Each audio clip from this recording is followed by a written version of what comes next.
এই মাঠে কতই না রেকর্ড, ইতিহাস লেখা হয়েছে।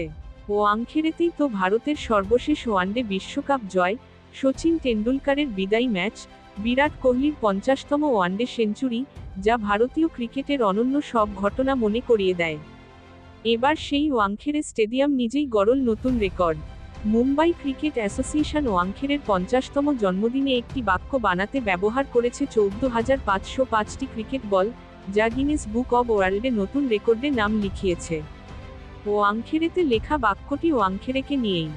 বল দিয়ে লেখা হয়েছে 50 ইয়ার্স অব ওয়াংখেড়ে স্টেডিয়াম, যা লিখতে মোট 27টি বর্ণের জন্য 14,000-এর বেশি বল ব্যবহার করা হয়েছে।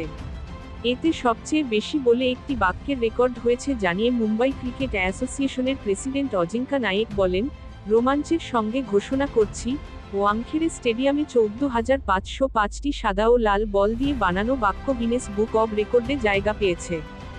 এই অবিশ্বাস্য অর্জন, এই মাঠে হওয়া প্রথম টেস্টের 50তম বার্ষিকী উদযাপনে ভারতের প্রয়াত অলরাউন্ডার একনাথ সোলকার ও মুম্বাইয়ের সাবেক ক্রিকেটারদের যারা আমাদের সঙ্গে নেই তাদের উৎসর্গ করছি।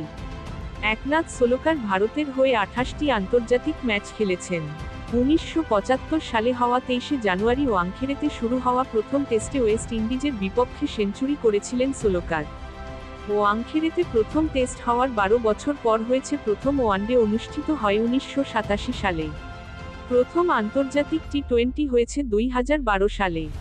বল দিয়ে বাক্য বানানোর রেকর্ডের আগেও আরও সুবর্ণজয়ন্তী উপলক্ষে আরও কয়েকটি আয়োজন ছিল মুম্বাই ক্রিকেট অ্যাসোসিয়েশনের, যেখানে উপস্থিত ছিল মুম্বাইয়ের ছেলে ও মেয়েদের দলের অধিনায়ক ও 1974 সালে এই মাঠে খেলা মুম্বাইয়ের প্রথম ফার্স্ট ক্লাস ম্যাচের খেলোয়াড়েরা।